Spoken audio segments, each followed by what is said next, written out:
नमस्कार. आज आपण छत्रपती संभाजी महाराजांवर बोलणार आहोत. म्हणजे त्यांचं नाव घेतलं की डोळ्यासमोर काय येतं?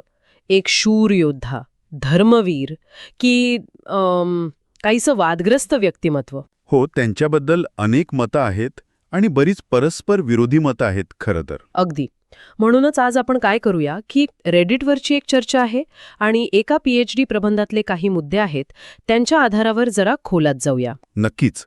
प्रयत्न हा राहील की दोन्ही बाजू म्हणजे जे काही पुरावे आहेत ते बघून एक संतुलित मत कसं बनवता येईल यावर विचार करू. तर मग सुरुवात करूया रेडिटवरच्या त्या मुद्द्यावरून.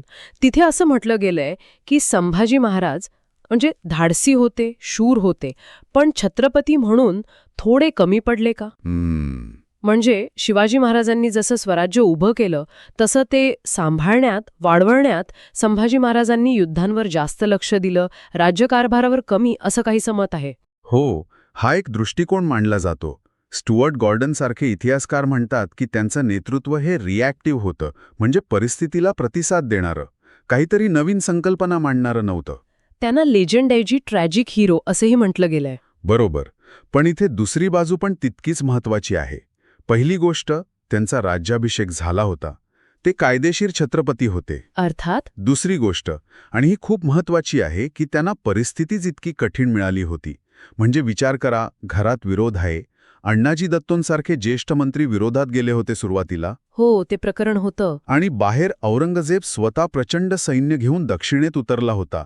जोडीला पोर्तुगीज, सिद्धी हे शत्रू होतेच. आणि दुष्काळ पण होता. म्हणजे संकट चहूबाजूंनी होती. हां. आणि तिसरी गोष्ट म्हणजे त्यांची स्वतःची विद्वत्ता. वयाच्या 14व्या वर्षी बुधभूषणसारखा राजनीतीवरचा ग्रंथ लिहिणं हे काही सामान्य नाही. वा. वासी बेंद्रे म्हणतात की युद्ध हा त्यांच्या काळातला अविभाज्य भाग होता, पण त्यांनी राजकारण आणि लोककल्याण पण साधायचा प्रयत्न केला. पण मग हे जे प्रशासनाकडे दुर्लक्ष झाल्याचे आरोप होतात, त्याचं काय? म्हणजे कारभार विस्कळीत होता असं म्हटलं जातं. हां, तर या आरोपांना आव्हान देणारी माहिती पण आहे. म्हणजे त्या PhD प्रबंधातून काही गोष्टी समोर येतात, जसं की दुष्काळ निवारणासाठी त्यांनी केलेले प्रयत्न, अच्छा, काय केलं होतं त्यांनी? शेतकऱ्यांना करात सवलती देणं, जनावरांसाठी चारा छावण्या उभारणं.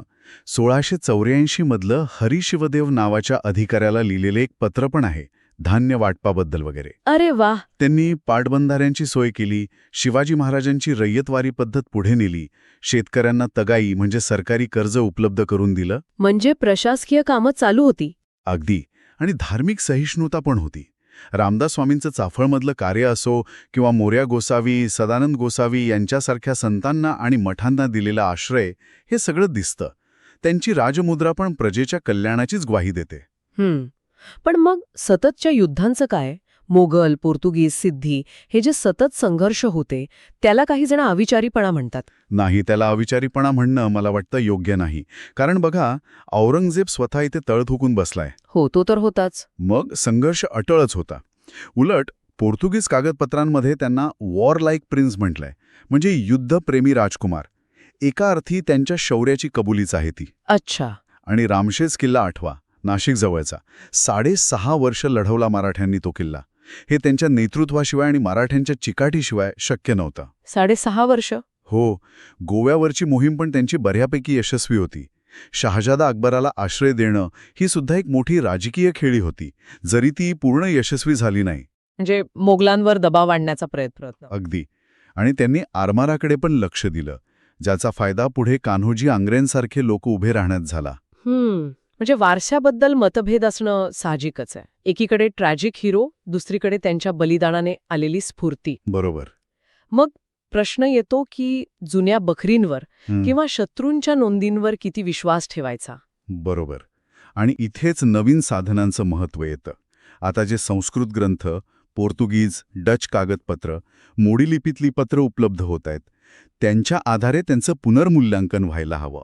त्यातून काय वेगळी प्रतिमा समोर येते? त्यातून ते केवळ योद्धे नाहीत, तर एक विद्वान, बुधभूषण आठवा, एक धाडसी संरक्षक, कठीण परिस्थितीत राज्य सांभाळणारे प्रशासक आणि महाराष्ट्र धर्माचे पुरस्कर्ते म्हणून समोर येतात.